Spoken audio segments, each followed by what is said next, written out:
Hello everyone, my name is Alisha Parveen. आज हम देखेंगे डेप्रीशिएशन मूल्यह्रास, जिसमें हमने मशीन खाता और डेप्रीशिएशन का खाता अकाउंट्स बनाने सीखेंगे। और इसमें हम स्ट्रेट लाइन मेथड ह्रास की स्थायी किस्त पद्धति से डेप्रीशिएशन निकालना और उसमें डेप्रीशिएशन को लगाना सीखेंगे। तो चलिए आज का हम क्लास स्टार्ट करते हैं।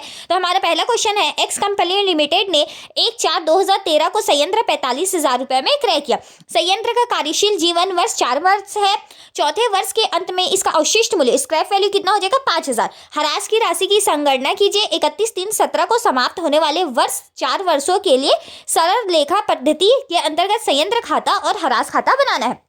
सबसे पहले हम क्या करेंगे, इसमें इसका यहाँ पे ह्रास डेप्रीशिएशन का अमाउंट निकालेंगे। तो यहाँ पे ये स्ट्रेट लाइन मेथड है, स्थायी किस्त पद्धति है या सरल लेखा पद्धति है। तो इसके लिए हमने पहले भी देखा था कैलकुलेशन कैसे करते हैं। कॉस्ट ऑफ एसेट, मशीन का जितना हमारा लागत है, स्क्रैप वैल्यू जितना अवशिष्ट मूल्य है और मशीन का जितना जीवन काल है, वर्किंग लाइफ ऑफ एसेट, उसे करेंगे। तो हमारा जो लागत है 45,000 है, स्क्रैप वैल्यू 5,000 है, तो माइनस होकर कितना बना? 40,000, 40,000। और इसका जीवन काल कितना है? 4 वर्ष। तो इसका डेप्रीशिएशन पर ईयर कितना लग जाएगा? 10,000, 10,000 रुपये। अब यहाँ पे हमारा इसका मशीन खाता सबसे पहले बनाएंगे। तो यहाँ पे हमने मशीन खाता बना दिया है। अब यहाँ पे हमारा 2013 1 अप्रैल को हम खरीद रहे हैं। तो जब हम एंट्री क्या करेंगे, जब हम मशीन खरीदते हैं तो या तो प्लांट खरीद रहे हैं तो हमारा क्या हो जाएगा? प्लांट खाता हमारा डेबिट हो जाएगा। और हम जैसे भी उसका पेमेंट करें बैंक या रोकड़ से, तो उसका खाता हम कर देंगे क्रेडिट। तो यहाँ पे हमने बैंक से या बैंक का खाता कर दिया है क्रेडिट। और 45,000 रुपये 45,000 से हमने मशीन खरीदा है, तो यहाँ पे हमने उसे कर दिया। अब यहाँ पे देखिए, जब हम मशीन में डेप्रीशिएशन या ह्रास लगाते हैं तो उसका एंट्री क्या होता है? मशीन खाता, क्योंकि उसका संपत्ति में कमी हो रहा है तो वो हो जाएगा हमारा क्रेडिट। और यहाँ पे हमारा हो जाएगा उसके बदले में डेप्रीशिएशन अकाउंट डेबिट, क्योंकि वो हमारे एक तरीके का एक्सपेंसेस है। तो हमारा ह्रास खाता डेबिट और मशीन खाता क्रेडिट हुआ है। तो यहाँ पे हम आएंगे और मशीन खाता क्रेडिट हुआ है तो उसके क्रेडिट साइड में आके उसका जितना भी अमाउंट से डेबिट हुआ है ह्रास, उसे हम लिख देंगे। वैसे ही इधर 45,000 में से 10,000 गया तो हमारा बैलेंस कितना हो जाएगा? शेष ले गए में 35,000 रुपये।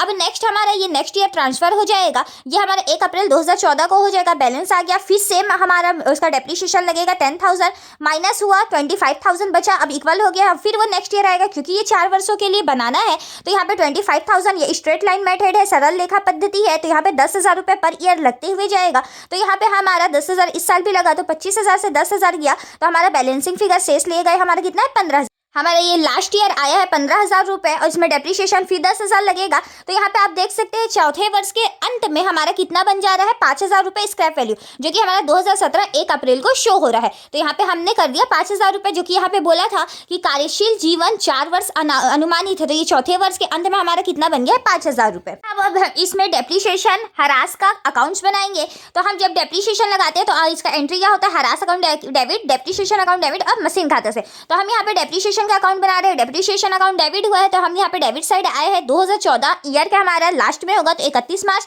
यहाँ पे उसके बदले में जो क्रेडिट हुआ है वो लिख दिया टू प्लांट अकाउंट। हमारे डेप्रीशिएशन का अमाउंट कितना था? 10,000, 10,000 रुपये। अब ये हमें उसे लास्ट में ही हमें लाभ हानि खाते में ट्रांसफर करना होगा। तो जब हम लाभ हानि खाते में इसे ट्रांसफर करते हैं तो यहाँ पे हमारा लाभ और हानि में जब वृद्धि होता है तो हम उसे करते हैं डेबिट, और हमारा ह्रास जो कि व्यय है, जिसकी वजह से हमारा हानि और एक तरीके का व्यय हो जा रहा है, एक्सपेंसेस हो जा रहा है, तो यहाँ पे हो गया क्रेडिट।